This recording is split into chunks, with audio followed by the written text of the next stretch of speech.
चलो भाई मेरे शेरों, ठीक है। अभी हम 2 प्रैक्टिस सेट सोल्व कर चुके हैं अपने, ठीक है। तो हमें अभी अपना तीसरा प्रैक्टिस सेट है जो सोल्व करना है। आओ चलो एक बार प्रैक्टिस सेट नंबर 3।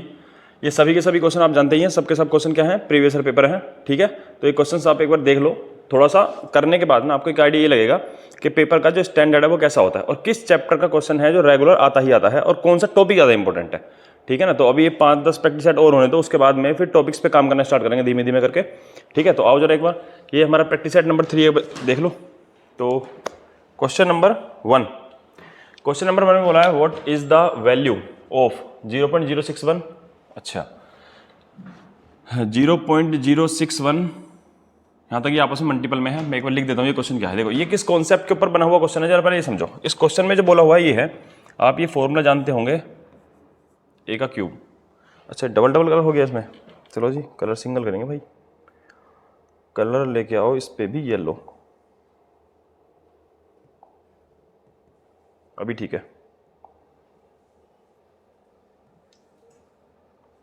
ठीक है। देखो इसके अंदर जो यूज हुआ है कॉन्सेप्ट वो कौन सा है जरा देखो। वो ये है कि जो ए की क्यूब होती है प्लस और जो बी का क्यूब होता है, और इसने बटे में क्या लिखा हुआ है, नीचे ए स्क्वायर माइनस ए बी और प्लस बी स्क्वायर। दिखने में क्वेश्चन देखो कितना बड़ा लग रहा है ना, कि पता नहीं कितनी कैलकुलेशन करनी होगी। क्वेश्चन बहुत आसान है ये, ठीक।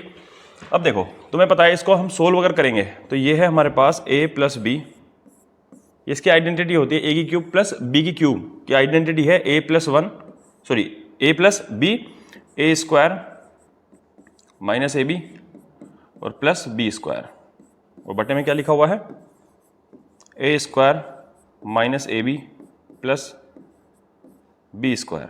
इससे नंबर पूरा का पूरा कटेगा, सिर्फ इसका जो आंसर होगा वो a प्लस बी होगा।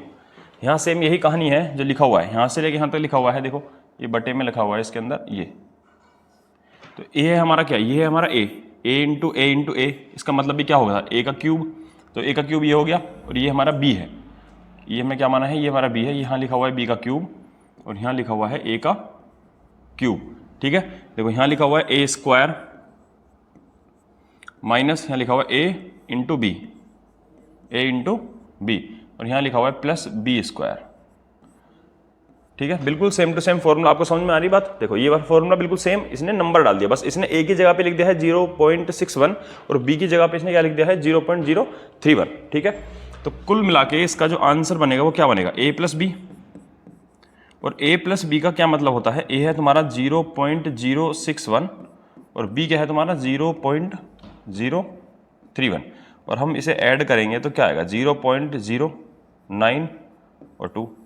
देखो क्वेश्चन देखते ही इसका आंसर बताना, बस हमें 0.61 को 0.31 को ऐड करना है। अगर आपको फॉर्मूला पहले से पता होगा तो आपने क्वेश्चन सेकंडों में खत्म कर दिया होगा, ठीक है। क्लियर है पॉइंट, ठीक है। तो इसका आंसर क्या हो जाएगा 0.02, ठीक है।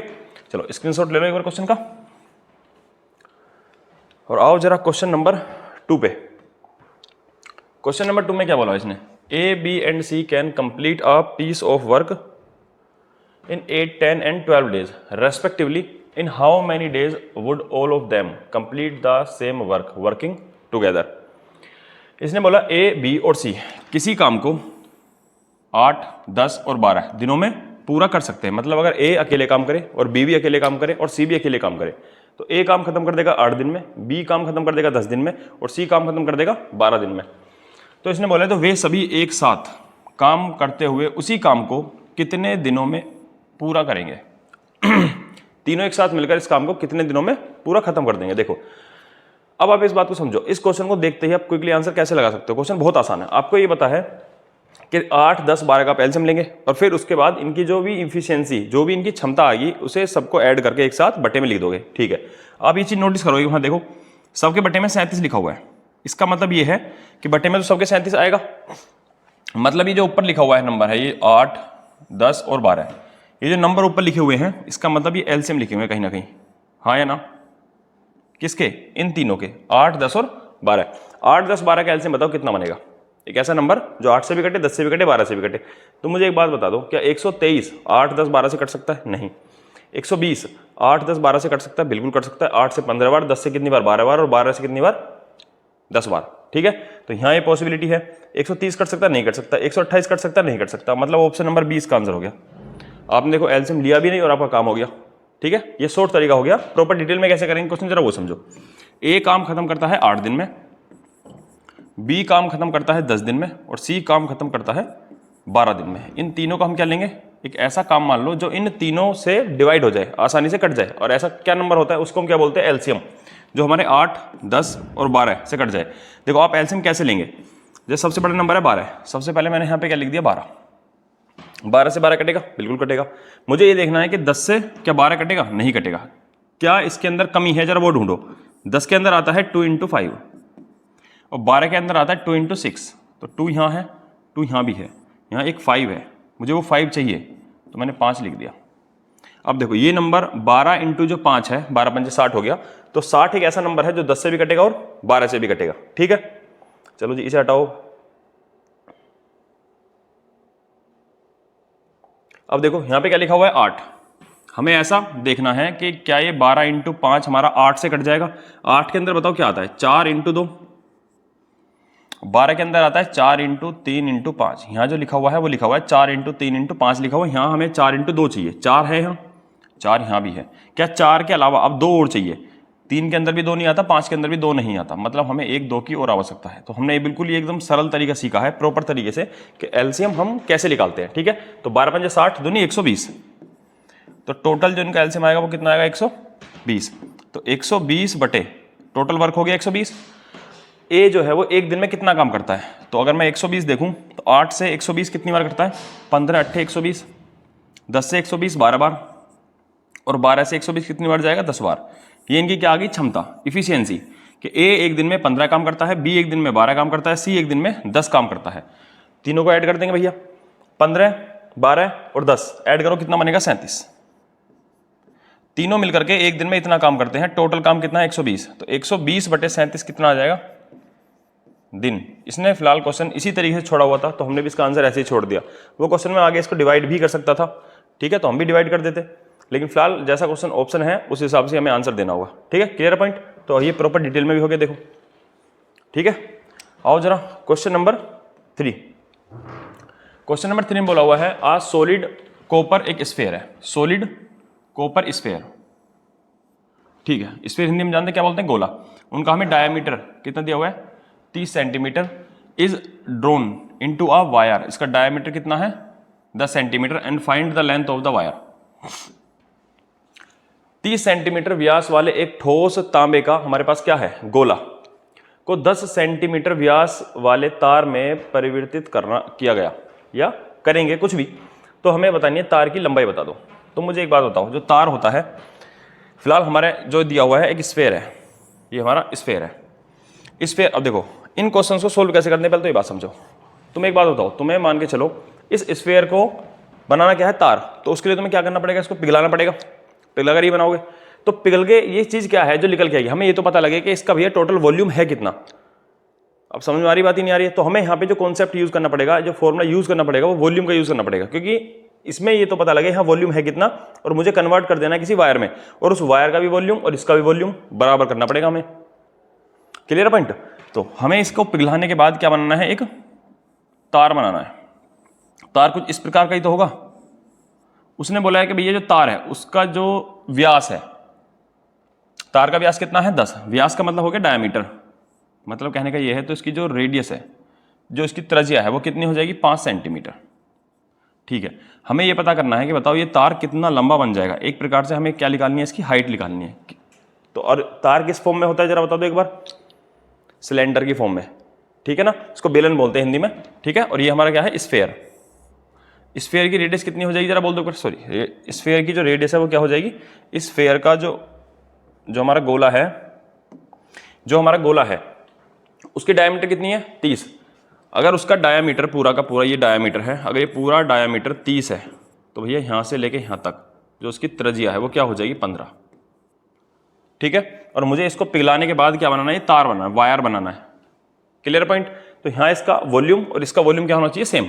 तो भैया इसका वॉल्यूम कितना है, स्फीयर का वॉल्यूम, आयतन कितना होता है, 4/3 पाई r की क्यूब, जो कि बराबर होना चाहिए किसके, ये क्या है हमारा बेलन, सिलेंडर जिसको बोलते हैं, ठीक है। और इसका हम बताओ इसका वॉल्यूम क्या होता है, पाई आर स्क्वायर एच। इस पाई से ये पाई कटेगा, 4/3। इसकी रेडियस कितनी है हमारे, इसकी रेडियस है हमारे पास कितना, 15। तो 15 इंटू 15। इसकी रेडियस कितनी है हमारे पास, 5। इसको त्रिज्या बोलते हैं हिंदी में। और हमें हाइट पता करनी है कि तार जो है वो कितना लंबा तार बनाया जा सकता है इस गोले को पिघलाने के बाद। 3 से कितनी बार, 5 बार। 5 से 5 गया, 5 से ये भी क्या गया, 3 बार। बोलो कितना आ जाएगा, 4 तिया 12, या ऐसे कर लो 15 चौके 60 और 6 तिया 18, 180 सेंटीमीटर। तो उसकी हाइट कितनी आ जाएगी, 180 सेंटीमीटर। मतलब उसकी लंबाई जो है वो कितनी हो जाएगी, 180 सेंटीमीटर, ठीक है। अब देखो एक बार क्वेश्चन, और आ जाओ क्वेश्चन नंबर 4 पे। क्वेश्चन नंबर 4 में क्या बोला हुआ है, इफ 5% ऑफ राम की जो मनी है उसमें ऐड कर दिया जाए कितना, 50% ऑफ सोहम की जो मनी है, देन द टोटल जो अमाउंट है विल बी 86% या 86% हो जाएगा किसका, सोहम की मनी का। तो what percent of Ram's money, Ram की मनी का कितना परसेंट डिड सोहम हैव, सोहम के पास राम की मनी का कितना परसेंट है, ये हमें बताना है क्वेश्चन में, ठीक है। यदि राम के धन 45% सोहम के धन के 50% में जोड़ दिया जाए तो कुल धनराशि सोहम के धन की 86% होगी। तो जो सोहम है उसके पास राम के धन का कितना प्रतिशत था। चलो जी, पहले जैसा बोला गया क्वेश्चन में वैसा लिखो। उसने बोला है कि राम का अगर हम 45% ऐड कर दे भैया किसमें, सोहम, सोहम को हम एस से डिनोट करेंगे, एस बोल देंगे, सोहम के धन का 50% में, तो दोनों का जो योगफल है दोनों में जोड़ दिया जाए, जोड़ देने के बाद क्या बने, कुल धनराशि सोहम की धनराशि का 86% होगी। Clear point. चलो जी, हाँ लिखा हुआ है राम इंटू 45%, और ये अगर इधर जाएगा तो माइनस कर देंगे, तो सोहम का कितना आ जाएगा, 36%। 86 में से 50 हमने घटा दिया, कितना आ गया, 36%। परसेंट से परसेंट, 9 से 4 बार और ये 9 से 5 बार, तो यहाँ आएगा राम अपॉन सोहम 4/5। राम और सोहम का रेशो क्या हो जाएगा, 4/5। अब देखो हमें क्वेश्चन सोल्व कैसे करना, देखो जल्दबाजी में ये मत लिख देना एकदम से, तुम लिख दो 4/5 लिख दो या 5/4, एकदम चीजें क्लियर होनी चाहिए कि इसने क्वेश्चन में पूछा क्या है, कौन नीचे लिखा जाएगा कौन ऊपर लिखा जाएगा। इसने बोला है कि सोहम के पास राम के धन का कितना प्रतिशत है, किसके पास, सोहम के पास, किसके धन का, किसका, राम के धन का। तुलना किससे कर रहा है वो, सोहम की तुलना कर रहा है वो राम के धन से, जिससे भी तुलना होती है वो हमेशा कहां आता है, नीचे। उसने बोला है कि राम के धन का, राम के पास कितना धन है, 4, राम के पास कितना धन है, 4, तो 4 से तुलना हो रही है कि सोहम के पास कितना है राम के धन का, तो सोहम के पास कितना है, 5 है, किसकी, राम के धन का, तो बटे में क्या लिख दिया, 4। किसी भी चीज को परसेंटेज बनाने के लिए 100% से मल्टीप्लाई, 4 से काटने कितनी बार जाएगा, 25, 25 पंजे 125%। कितना परसेंट है, 125%। Clear point. आप स्क्रीनशॉट लें एक बार क्वेश्चन का। और question number 5, what is the product of the 5th prime number and the prime number immediately greater than 100। 5वीं अभाज्य संख्या और 100 से ठीक बड़ी अभाज्य संख्या का गुणनफल क्या है। आसान क्वेश्चन है, सबको पता है अभाज्य संख्या क्या होती है, जो किसी से भी क्या नहीं होती, डिवाइड, जो किसी से भी भाज्य नहीं है, ठीक है। हमें 5th प्राइम नंबर बताना, बताओ पहला प्राइम नंबर क्या होता है, 2, 3, फिर 5, फिर 7, 8 नहीं हो सकता, 9 नहीं हो सकता, 10 नहीं हो सकता, फिर क्या आएगा भैया 11। तो हमारे 1 2 3 4 5, 5वें नंबर पे जो हमारा प्राइम नंबर है वो क्या है, 11, ठीक है जी। और 100 से जस्ट बड़ा, 100 से अगला नंबर आता है 101। 101 ही एक प्राइम नंबर होता है जो किसी से नहीं कटता। 100 से जस्ट बड़ा प्राइम नंबर कौन सा हो जाएगा, 101। तो हमें किस किस की गुणा करनी है, 11 की और 101 की। तो 11 की गुणा 11 में करेंगे तो भैया 11 और ना जाने की 0 और 11 कम 11, तो कितना हो जाएगा हमारे पास 1 1 1, 4 times 1, option number C. Question number कितना, क्वेश्चन आसान है, तो अब देखो एक बार क्वेश्चन, तो आसानी क्वेश्चन है। चलो जी, क्वेश्चन नंबर 6, अ पर्सन बोरो करता है 5000 rupee for 2 years at 4% per annum simple interest and he immediately lends it to another person at 25/4% per annum for 2 years. Find his gain in rupee in the transaction. कोई उस्ताद आदमी है भाई साहब। ये कह रहा है एक व्यक्ति 4% वार्षिक साधारण ब्याज की दर से 2 वर्ष के लिए 5,000 रुपये उधार लेता है। किसी से 5,000 रुपये इसने उधार लिए 2 साल के लिए, और तुरंत ही किसी दूसरे व्यक्ति को उधार दे दिया, लेकिन रेट ऑफ इंटरेस्ट बढ़ा के दिया है। कितना लिखा हुआ है? 25/4% पर वार्षिक ब्याज दर से 2 वर्ष के लिए उधार दे दिया। तो बताओ इस पूरे लेन देन में इस व्यक्ति को कितना लाभ हो जाएगा। पहले क्वेश्चन समझो। मान के चलो आपने किसी से 5,000 रुपये उधार लिए, उससे बोल दिया भैया 2 साल के लिए हमें जरा ये 5,000 रुपया उधार दे दो, और रेट ऑफ इंटरेस्ट बोला उसने कि भैया ठीक है चलो 4% के हिसाब से तो हमसे पैसा उधार ले लो। तुमने तुरंत पैसे उधार लेने के तुरंत बाद किसी को 5,000 रुपये तुरंत दे दिए।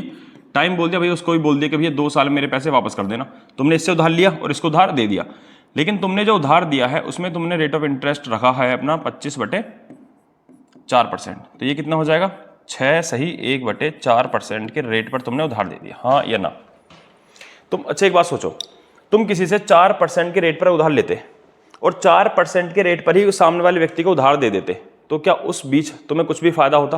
भैया तुमने यहाँ से 4% पे उठाया 2 साल के लिए, और तुमने इसको भी 4% पे दे दिया 2 साल के लिए, तो फिर यहाँ से जो पैसा वापस आता 2 साल के बाद तुम इस व्यक्ति को उठा के ये वाला पैसा उठाते और ऐसे के ऐसे ही वापस कर देते।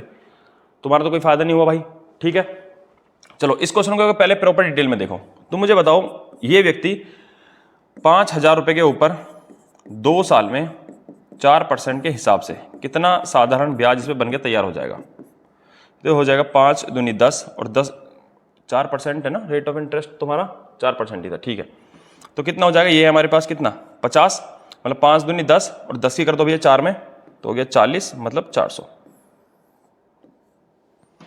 ठीक है। तो 400 सिंपल इंटरेस्ट तुम पर लग जाता और तुम सामने वाले व्यक्ति से 5,000 रुपए के ऊपर इस रेट के हिसाब से 2 साल से कितने का ब्याज लेते? तुम वहां से ब्याज लेते 5,000 रुपए, रेट ऑफ इंटरेस्ट कितना है 25/4 और टाइम है 2 साल बटे में 100। इस 2 जीरो से ये वाला 2 जीरो उड़ा दो, इस वाले 2 से ये वाला 2 उड़ा दो, इससे ये 25 बार उड़ा दो, कितना आ गया 625। तो यहाँ जो सिंपल इंटरेस्ट तुम इस व्यक्ति से लेते वो लेते 625, और तुम पर जो ब्याज लगा 5,000 रुपये प्लस 400 रुपये वो हैं जो तुम्हें वापस करने हैं, और तुम इस व्यक्ति से कितने रुपए लोगे? 5,000 प्लस 625। तो इस बीच में तुम्हारा जो फायदा है वो क्या है भैया? जो तुमने 5,000 रुपये इस व्यक्ति को उधार दिए थे, तुमने तो उधार लिए थे, तो ये 5,000 रुपये तो तुम्हारा इसमें कोई प्रॉफिट है नहीं। ये तो 5,000 रुपये जैसे आएंगे वो तो यहाँ चले जाएंगे। ब्याज तुम्हारे ऊपर भी लगे 400 रुपये का 2 साल में, लेकिन तुमने सामने वाले व्यक्ति से 2 साल में जो ब्याज लिया है वो 625 का है। तो कुल मिला के तुम्हारा जो फायदा है वो इस ब्याज में छिपा हुआ है कितना? 225 रुपये का। तो तुम्हारा जो प्रॉफिट हो गया वो 225 रुपये का हो गया। कोई दिक्कत तकलीफ है किसी को? नहीं है। आप एक बार देखो इस क्वेश्चन को, एक बार शॉर्ट में भी करते हैं, ये थोड़ा सा प्रॉपर डिटेल हो गया। चलो अब नोट हो गया सबका। आओ एक बार इस क्वेश्चन को देखते हैं थोड़ा सा शॉर्ट तरीके से।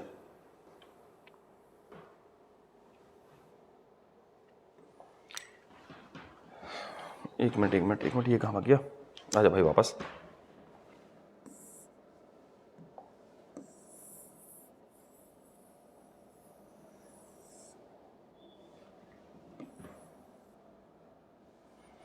चलो देखो जी, मैं ये कहना चाह रहा हूं कि अगर तुम्हारा रेट ऑफ इंटरेस्ट सिर्फ 4% का होता, जबकि आपने दिया है 6 से 1/4 पर, कितना रेट ऑफ इंटरेस्ट तुमने एक्स्ट्रा पे दिया था? 2 से ही 1/4 पर।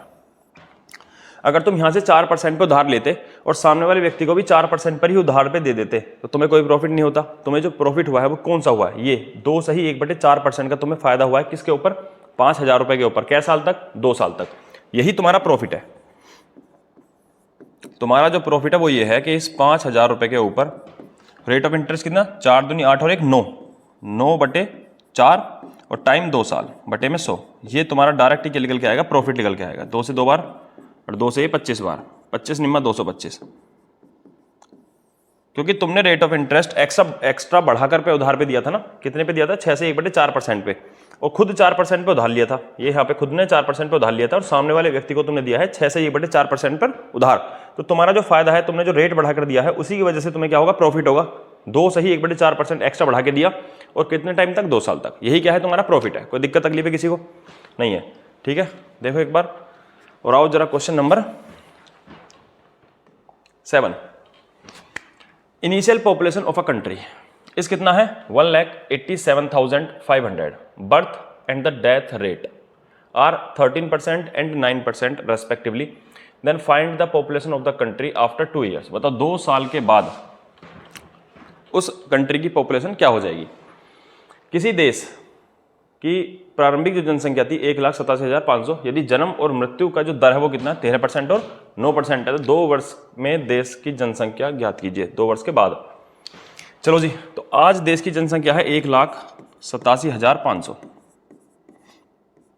जन्म होने का बर्थ जो रेट है तुम्हारे पास कितना परसेंट है 13%. और जो तुम्हारा डेथ रेट है मतलब 9%. आप ये समझो अगर किसी देश के अंदर सिर्फ 100 लोग रहते हैं तो एक साल में कितने लोग पैदा होते हैं भैया 13, और मर कितने जाते हैं 9. कुल मिला के ये बताओ बढ़े कितने लोग एक्स्ट्रा हो गए देश के अंदर 4%. हाँ है ना, 13% पैदा और 9% क्या हो रहे हैं डेथ हो रहे हैं. तो इसका मतलब है कुल मिला के देश की तो पॉपुलेशन बढ़ी रही है ना अभी भी. कितनी परसेंट बढ़ रही है 4%. एक साल में 4% पॉपुलेशन बढ़ जाती है. 4% का मतलब होता है 1/25. मतलब पॉपुलेशन 25 से क्या होगी 26 एक साल में. फिर एक साल के बाद फिर बढ़ेगी 4%. 2 साल की बात करिए तो 2 बार लिख दिया. कहता अगर 3 साल के बाद पॉपुलेशन क्या होगी तो 3 बार लिख देते. 4 साल की बात कहता तो उसे 4 बार लिख देते. ठीक है, 25 से जरा इसको उड़ा लो. 25 से 187 में भाग दो पहले. 25 सत्ते 175. कितना बच गया 12. 25 पंजे 125 मतलब डबल जीरो और ये लगाना पड़ेगा. 25 से कितनी बार जाएगा 25 3 75. कितना आ गया भैया 300. 26 का स्क्वायर कितना होता है 676. 3 की मल्टीप्लाई जरा 676 में कर दो. 3 की मल्टीप्लाई करेंगे तो 3 छंग 18, 3 सत्ते 21 और 3 छंग 18. ये आ गया 8 2 0 और 2. और यहाँ पे जीरो कितनी है भैया तुम्हारे पास 2. मैंने वो 2 जीरो भी लगा दी. कितना आ गया भैया 2 लाख और 2,800. 2 लाख 2,800. ऑप्शन नंबर डी तुम्हारे क्वेश्चन का आंसर हो गया. किसी को प्रॉब्लम है कुछ तो बताओ. ठीक है, तो क्वेश्चन नंबर 8. क्वेश्चन नंबर 8 में क्या बोला इसने फॉलोइंग वेज. अच्छा बहुत बढ़िया. क्वेश्चन थोड़ा छिप गया क्या हमारा.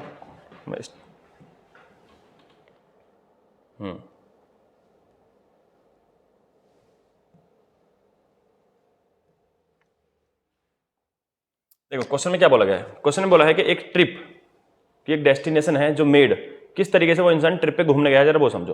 वो 550 किलोमीटर जाता है बाई ट्रेन. और ट्रेन की जो एक औसत स्पीड है मतलब ट्रेन जो चलती है औसतन एक स्पीड पे 55 किलोमीटर प्रति घंटे की स्पीड पे चलती है. B 4500 kilometre by plane. Average speed क्या भी है प्लेन की 500 किलोमीटर प्रति घंटा. 400 kilometre by boat. Average speed कितनी है 25 किलोमीटर प्रति घंटा.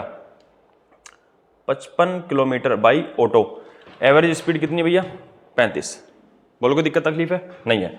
तो एक गंतव्य की जो यात्रा निम्नलिखित प्रकार से की जाती है. किस प्रकार से भैया कि 55 किलोमीटर प्रति घंटे. ये ऊपर नीचे अच्छा ठीक है 55 किलोमीटर प्रति घंटा जो रात है हटा औसत है भैया. ये औसत ठीक है 55 किलोमीटर प्रति घंटे औसत गति से ट्रेन द्वारा 550 किलोमीटर. ऐसे ही 500 किलोमीटर औसत गति है कितनी हवाई जहाज की 500 किलोमीटर प्रति घंटे की स्पीड है. और ये तुम्हारा 450 किलोमीटर की दूरी है. ऐसे ही तुम्हारा 25 किलोमीटर प्रति घंटे की स्पीड है औसत गति. 400 किलोमीटर का डिस्टेंस है. ऐसे ही फिर जाता है ये 35 किलोमीटर प्रति घंटे की स्पीड पे औसत गति ऑटो से 55 किलोमीटर की दूरी. तुम सब लोग जानते हो कि भैया एवरेज स्पीड जो होती है एवरेज स्पीड होती है हमारा टोटल डिस्टेंस कुल दूरी कितनी तय की गई है और total time. Total distance upon total time ये क्या है हमारी एवरेज स्पीड. तो टोटल डिस्टेंस बताओ इसने कितना ट्रेवल किया. देखो 550 तो इसने यहाँ ट्रेवल किया. 550 तो हो गया हमारे पास ये जो इसने चला है किससे बाई ट्रेन. 4500 मतलब 4500. ये हमने गलत लिख दिया 4500 4500 कितना 400 किलोमीटर. 400 किलोमीटर लो भैया 400 किलोमीटर लिख दिया. 55 किलोमीटर 55 किलोमीटर गया है ये बाई ऑटो. सबको ऐड कर दो. पहले ये पता करो कि टोटल इसने यात्रा तय ही कितने किलोमीटर की करी है. तो भैया यहाँ कितना जाएगा लास्ट में 5. यहाँ कितना आएगा 5 और 5 10 की जीरो हासिल का 1. ये कितना हो गया 10 14 1 15 का 5. और 4 और 1 5, मतलब 5505 किलोमीटर की कुल यात्रा जो है तो तय की गई है। ठीक है, तो टोटल जो डिस्टेंस है वो है 5505। Total distance upon total time. बताओ टाइम कैसे निकलता है? टाइम होता है distance upon speed. Distance upon speed मतलब पहला 550 किलोमीटर ट्रेन से चला इसने, स्पीड थी 55 किलोमीटर प्रति घंटा। कितना किलोमीटर? 550 डिस्टेंस है और 55 किलोमीटर प्रति घंटा उसकी क्या थी? स्पीड। इतना टाइम लगा उसको ट्रेन से डिस्टेंस ट्रैवल करने में, प्लस फिर चला वो किससे? प्लेन। कितना? 4500 किलोमीटर। स्पीड क्या थी? 500 किलोमीटर प्रति घंटा। इतना समय लगा उसे किससे? प्लेन से। फिर 400 किलोमीटर की यात्रा, एवरेज स्पीड 25 किलोमीटर प्रति घंटा, और प्लस कितना आ रहा है? 55 किलोमीटर। 55 किलोमीटर बटे में कितना? 35 किलोमीटर प्रति घंटा। ऊपर लिख दिया हमने क्या? टोटल डिस्टेंस, और नीचे क्या लिख दिया? Total time. इतना डिस्टेंस, इतना समय लगा उसको किससे? ट्रेन से। इतना समय लगा उसे किसे? प्लेन से। ये बोट से, और ये तुम्हारा ऑटो से। जो कटे वो काटो, जो ना कटे भैया मत काटना। यहाँ 10 आएगा, ये 00 से 00, 5 निम 45 आएगा। 25 से काटें तो कितनी बार जाएगा? 100 काट देंगे लास्ट में, 16 बार गया, और 5 से 11 और 5 से 7। चलो जी, तो ऊपर लिखा हुआ है 5505, नीचे कितना हो गया? 10, 9 और 16। तो 9 और 16 कितना होता है? 25। 25 और 10, 9 और 16, 25 और 10 35। तो ये तो हमारा पूरा पूरा ऐड हो गया 35, और बचा हुआ है अभी कितना? 11/7। ठीक है जी, हमें लिखना है 5505 और बटे में 35 में। जरा इसको ऐड करें, यहाँ आएगा एलसीएम तो आ जाएगा इसके नीचे में 7 की मल्टीप्लाई में करें, 7 या 21 और 7 पंजे 35। तो ये आ गया 245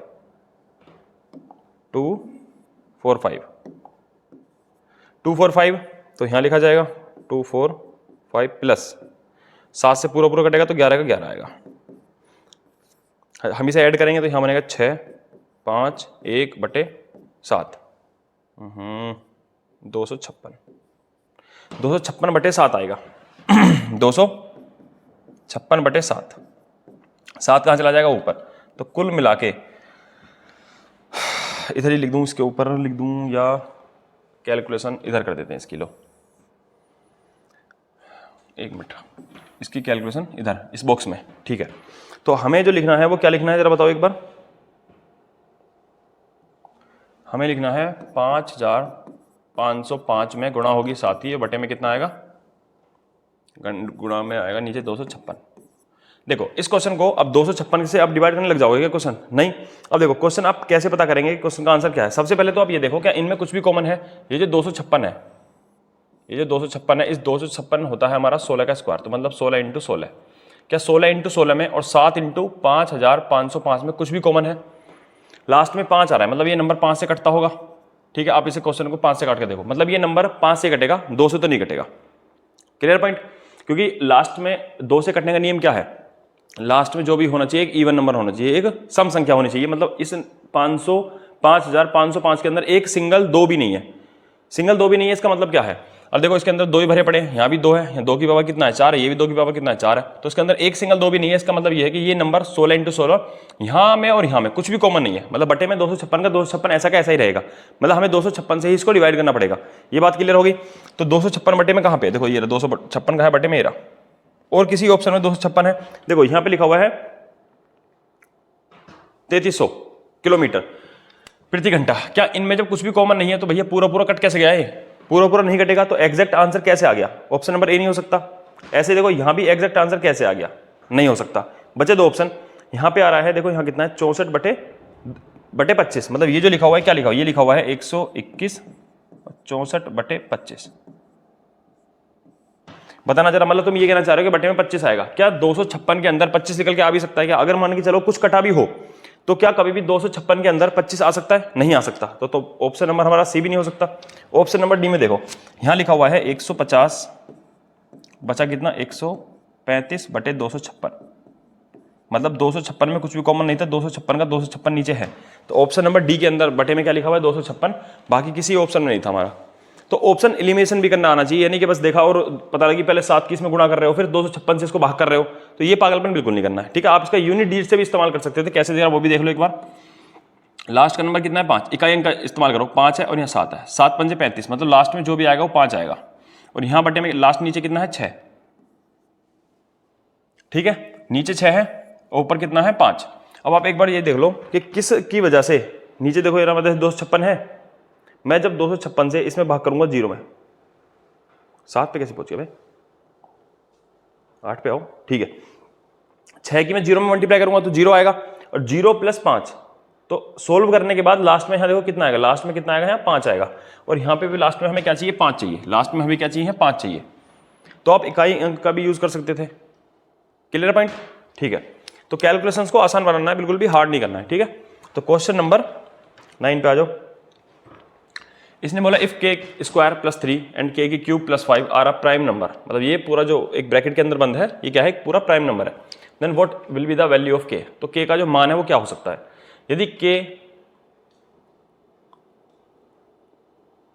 अच्छा इंग्लिश में यहां से k मिसिंग है, मतलब यहां ऐसे है k² + 3 एंड k³ + 5।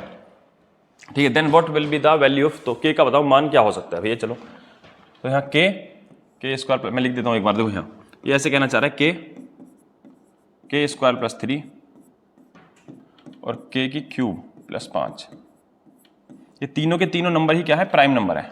ठीक है, तो कह रहा है k का मान क्या हो सकता है। आप देखना जरा, पहली बात तो ये कि 4 तो वैसे नहीं हो सकता, क्योंकि अगर तुम यहाँ k रखोगे भैया 4, तो 4 तो प्राइम नंबर होता ही नहीं है।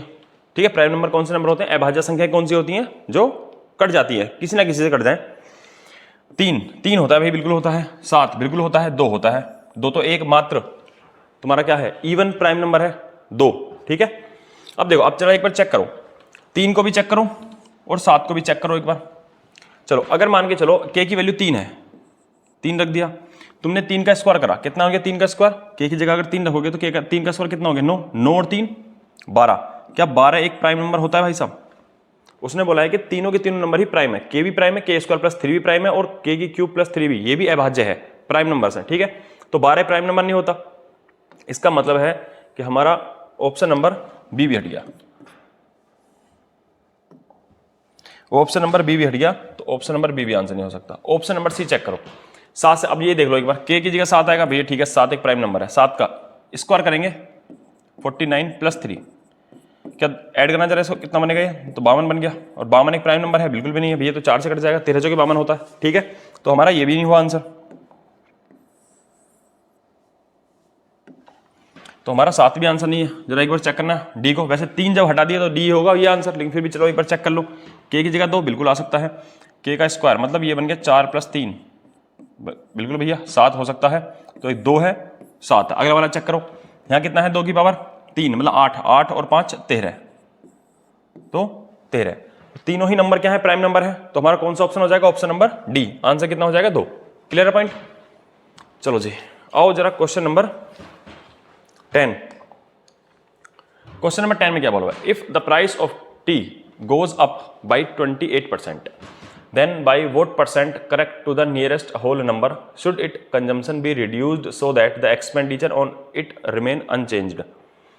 कहना चाह रहा है यदि चाय की कीमत 28% बढ़ जाती है तो इसके उपभोग में कितने प्रतिशत निकटतम पूर्णांक तक सही की कमी करनी चाहिए ताकि उस पर जो हमारा व्यय है वो अपरिवर्तित रहे। ठीक है, मतलब चेंज ना हो। ये सेम बिल्कुल वही कॉन्सेप्ट है जैसे लिखते हैं ना, प्राइस इंटू कंजम्पशन बराबर एक्सपेंडिचर। ठीक है, इसके ऊपर हमारे 3 टाइप फॉर्म होते हैं। ठीक है, अभी जब चैप्टर पढ़ाएंगे ना तो चैप्टर के बीच में हर एक चीज अच्छे से एक्सप्लेन करी जाएगी। ठीक है, फिलहाल अभी आप समझो, जिसने पढ़ा होगा प्राइस, आप जानते हैं कि जो हिंदी में पढ़ने वाले हैं, प्राइस मतलब मूल्य, सी मतलब कंजम्पशन मतलब खपत, बराबर एक्सपेंडिचर मतलब खर्च। ठीक है, तो ये हमारा हिंदी में फॉर्मूला होता है इसका, और इंग्लिश में हम इसको लिख लेते हैं P इंटू सी बराबर E।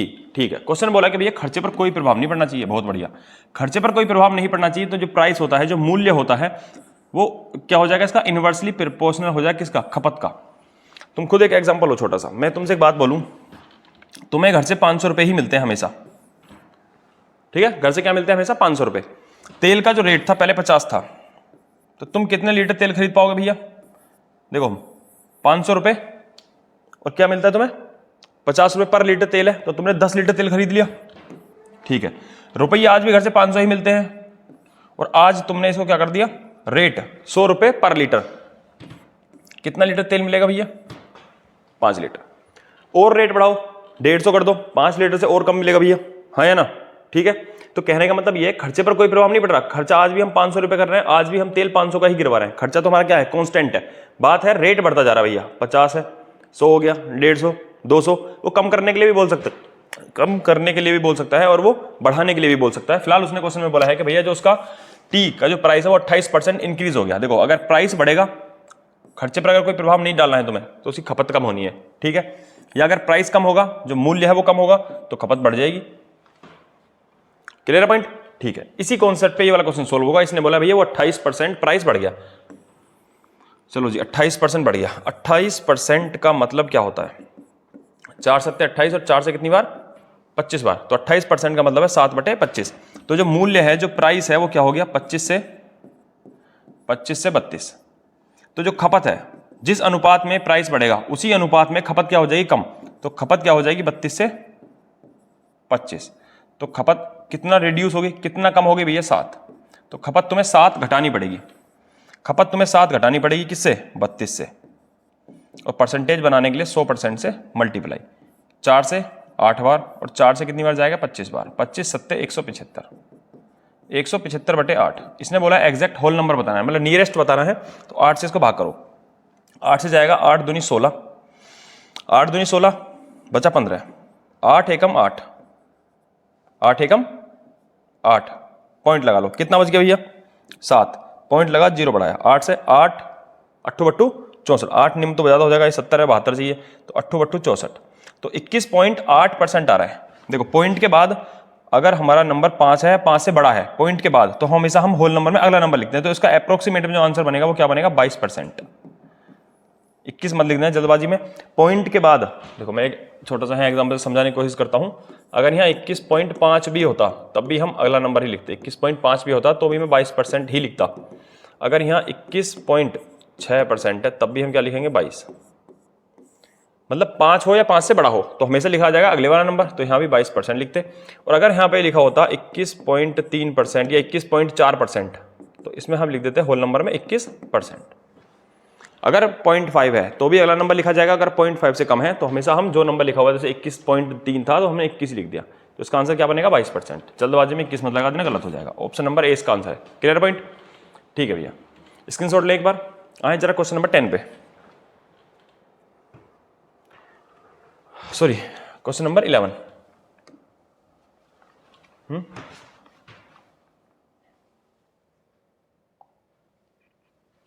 ठीक है, क्वेश्चन नंबर 11 में देखो क्या बोला गया है। क्वेश्चन नंबर 11 में इसने बोला है, अच्छा इसकी वजह से नहीं हो रहा था, ये चक्कर है।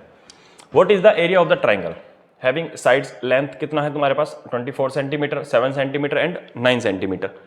24 सेंटीमीटर, 17 सेंटीमीटर और 9 सेंटीमीटर भुजाओं वाले त्रिभुज का क्षेत्रफल वर्ग सेंटीमीटर में क्या है? पहले एक बात समझो, ट्राइंगल में एरिया कब कब पूछेगा और कैसे कैसे पूछता है, जरा वो समझ लो एक बार। जैसे ये ट्राइंगल है, इसकी भुजा तुम्हारे पास ए, बी और सी तुमने मान लिया, ठीक है?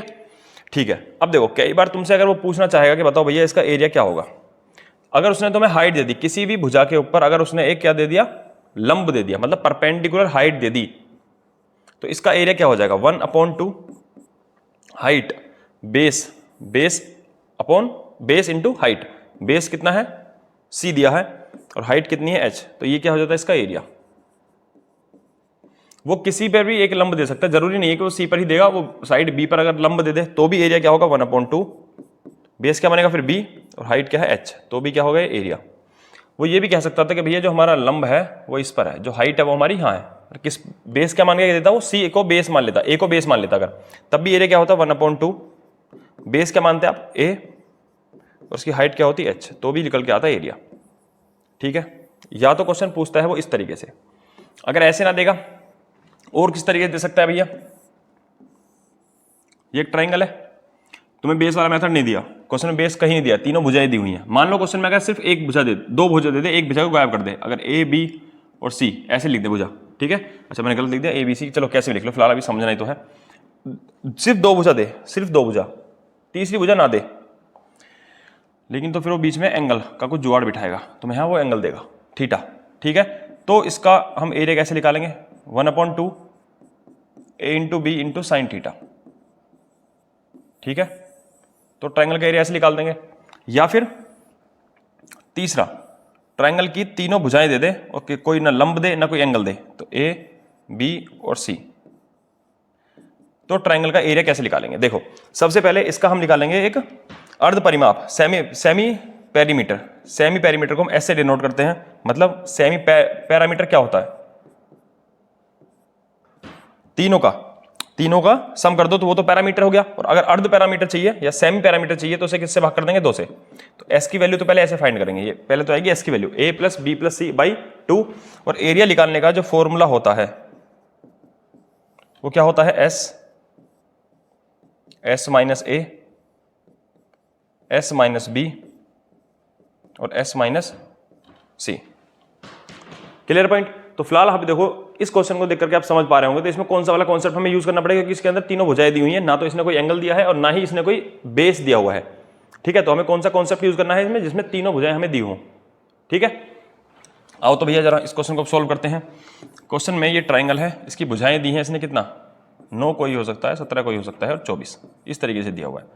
तो इसका जो एस निकलेगा, सेमी पैरामीटर जो हम निकालेंगे, बताओ कैसे निकालेंगे। इन सबको भैया एक बार ऐड करो फटाफट, इसको और इसको हम ऐड करें तो कितना बन गया, 17 में 9 ऐड करो, 17 में हम 9 ऐड करेंगे तो 17 26 बन गया, 26 और 24 कितना हो जाएगा भैया 50, और 50 को क्या कर देंगे हम आधा, तो हमारा एस कितना निकल के आएगा 25। तो भैया लगाओ जरा एरिया का फॉर्मूला, एस तो लिखा ही जाएगा 25 का 25, एस में से ए घटाएंगे, ए मतलब कोई सी भुजा, एस में से हमने मान के चलो 9 घटाया, मतलब 25 में से अगर मैंने 9 घटाया तो कितना आएगा, 25 में से 9 घटाने का मतलब है 16। 25 में से हमने क्या घटा दिया, 9 घटा दिया, तो कितना आ गया भैया हमारा 16 आ गया। 25 में से 17 घटाओ भैया, 25 में से अगर तुम 17 घटाओगे तो कितना आएगा बताओ, 25 में 17 घटाओगे तो ये आ जाएगा हमारे पास कितना 8। चलो जी 25 में से हम क्या घटा दें 24, 25 में से अगर मैं 24 घटाऊंगा तो कितना आएगा 1, तो ये हो जाएगा इसका एरिया। अब जो निकाला जा सकता है बाहर वो रूट से निकालो, 25 का 5 बाहर आ सकता है, 16 का 4 बाहर आ सकता है, लेकिन 8 बाहर नहीं आ सकता, इसके अंदर होता है 4 × 2, तो इसका 4 का 2 बाहर आ जाएगा और अंदर सिर्फ एक √2 रह जाएगा। तो कितना हो गया भैया 20 दूनी 40, तो आंसर हो जाएगा 40 √2 सेंटीमीटर स्क्वायर, 40 √2, मतलब ऑप्शन नंबर ए इसका आंसर हो जाएगा। Clear point. चलो जी स्क्रीनशॉट लें, बढ़िया क्वेश्चन था, इससे आपके 2-3 क्वेश्चन के कॉन्सेप्ट्स क्लियर हो गए।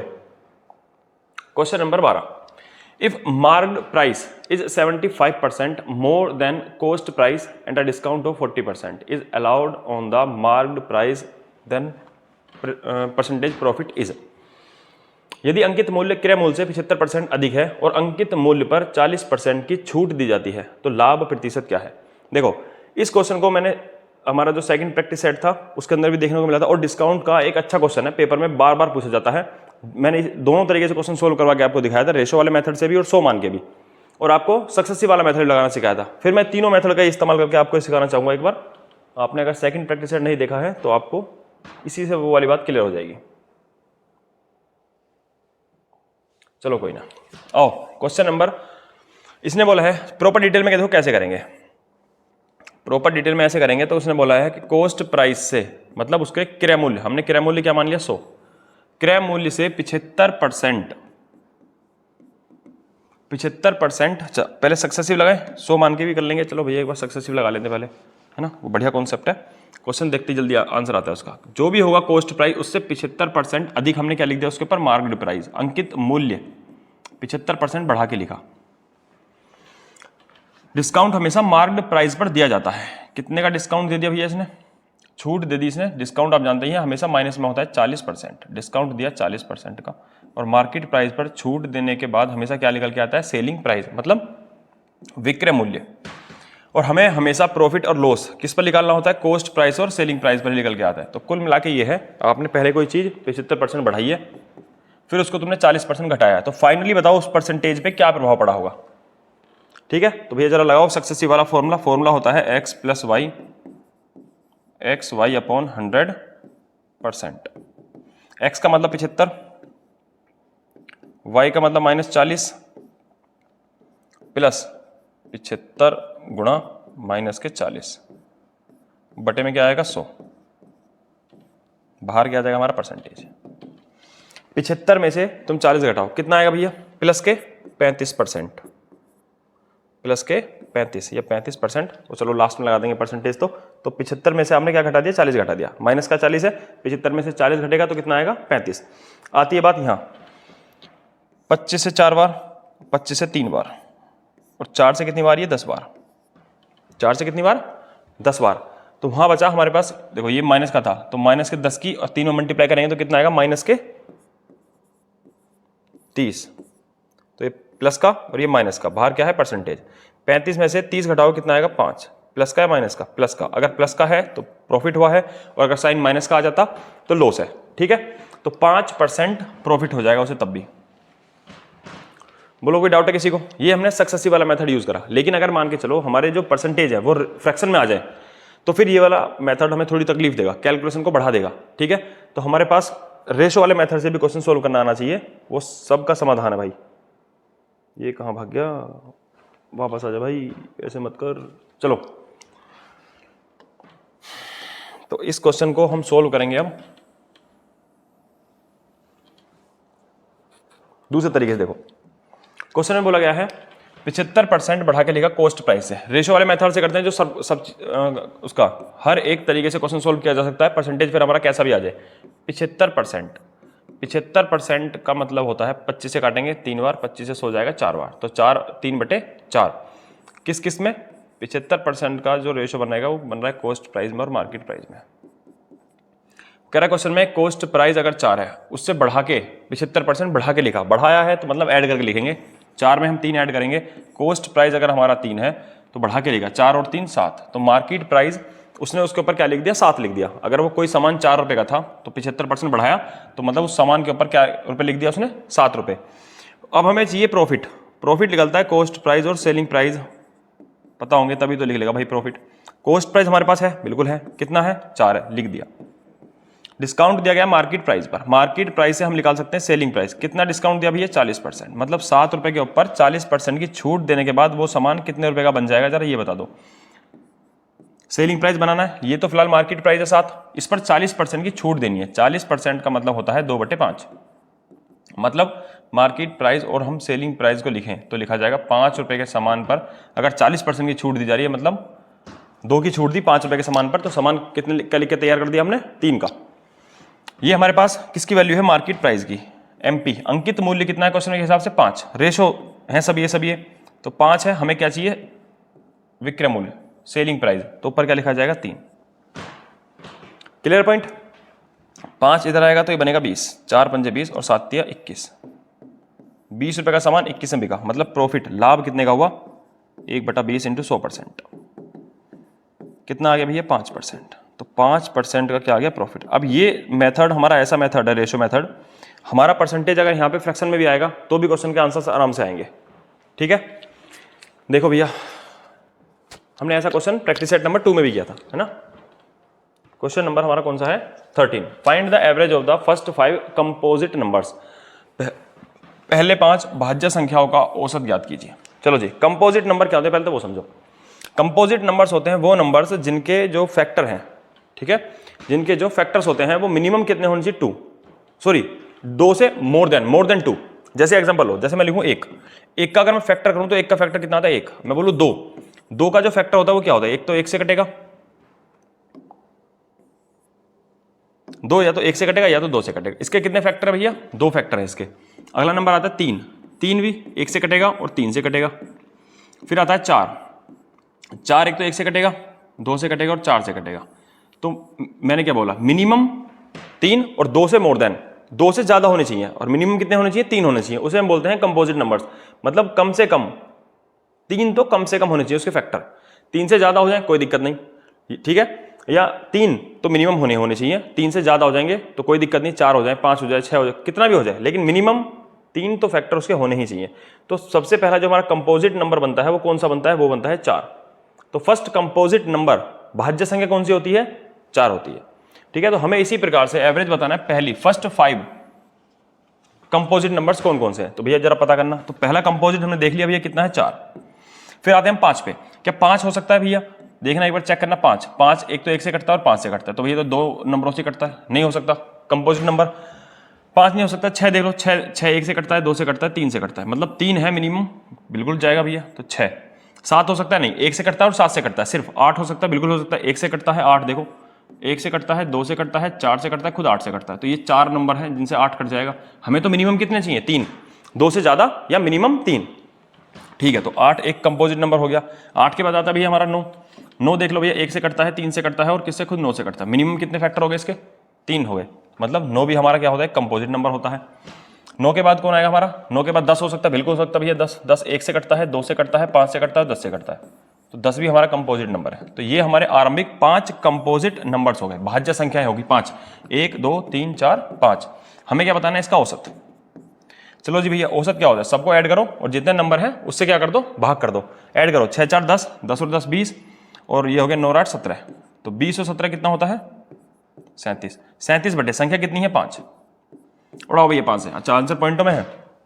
5 7 35, कितना बच गया, 20। पॉइंट लगा के 0 बढ़ा दिया, तो 5 से कितनी बार जाएगा, 4 बार, तो 7.4। ऑप्शन नंबर डी इसका आंसर हो जाएगा। Clear point. चलो जी, आओ जरा क्वेश्चन नंबर 14 पे।